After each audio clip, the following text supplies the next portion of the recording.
Oi, turminha, boa tarde, tudo bem com vocês?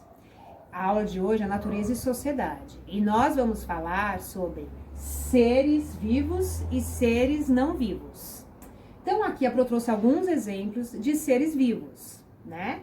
Um aqui, ó, é a pipoca, ela é um ser vivo, né? A minha cachorrinha. Por que ela é um ser vivo? Vocês sabem me dizer? A pipoca, ela nasceu, né? Era filhotinha, ela nasceu, ela cresceu, né? Ela daqui a um tempo vai ter filhotinhos, vai envelhecer e vai morrer. Então o ser vivo acontece assim. Ele nasce, cresce, se desenvolve, né? Se reproduz, envelhece e morre. E assim, ela se alimenta, ela precisa de alimento para ela se desenvolver, né? Precisa de água, ela precisa de uma série de cuidados para ela viver bem. Então, a pipoca é um ser vivo, tá bom? Aqui, ó, a plantinha. O que vocês me dizem? É um ser vivo ou um ser não vivo? As plantinhas, elas são seres vivos. Porque, assim como a pipoca, elas nascem, né? A gente põe a sementinha na terra. O que acontece com ela? A gente cuida, vai regando, ela vai recebendo a luz do sol, a terra tem vitaminas para ela, né? Então, ela vai crescer, ela vai se desenvolver, né? Vai dar outras plantinhas ou frutos e depois de um tempo ela morre. Então, ela é um ser vivo, ela precisa de água para desenvolver, né? Ela precisa da luz do sol. Então, ela é um ser vivo. Agora, exemplos de seres não vivos. Olha só, essa aqui, esse brinquedo, ó. Ela é um ser vivo? Não, ela é um ser não vivo, né? A gente usa para brincar, ela não precisa se alimentar, ela não precisa da luz do sol como a plantinha, né? Ela não precisa de água, ela tá sempre assim, se a gente tiver cuidado com ela, vai ficar sempre assim, né?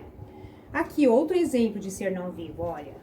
Um livro de história, né? Ele também não precisa de alimento, não precisa de água e de alguns cuidados para crescer e se desenvolver. O livro, ele é sempre assim, né? Então, os objetos são seres não vivos, eles não têm vida, né? Então, é isso, turminha. Agora, a Pro vai explicar a atividade que vocês vão fazer para a Pro, tá bom? Vamos lá? Turminha, aqui está a atividade de Natureza e Sociedade. Olha só que vocês vão precisar. Uma folha sulfite. Nesta folha, a mamãe ou o papai vão dividir a folha ao meio. Eu passei aqui um traço com canetinha e uma régua. E de um lado eu coloquei seres vivos, dividi a folha, né? Do outro lado, seres não vivos. Aqui a Pro usou recortes, né, de figuras, de revista, de livros velhos que eu tinha aqui em casa. Vocês podem desenhar alguns exemplos de seres vivos ou seres não vivos, ou vocês podem também utilizar figuras como a Pro utilizou aqui. Então, olha só, seres vivos. Eu recortei aqui um pássaro, é um ser vivo, né? Aqui, olha, uma girafa, um cachorro, um gatinho, plantas, ó, várias árvores que são seres vivos, como a gente viu no vídeo, né? Aqui, olha, pessoas, um menino e um homem, né? Nós somos seres vivos, né? Aqui, seres não vivos. Olha só um exemplo. Um livro, um lápis, brinquedos, olha, peão, um caminhão, uma casinha, bola, boneca. São exemplos de seres não vivos. Então, agora, eu quero que vocês realizem essa atividade aí na casa de vocês, tá bom? Com capricho, coloquem fotos na plataforma, tá, turma? Um grande beijo, até a próxima.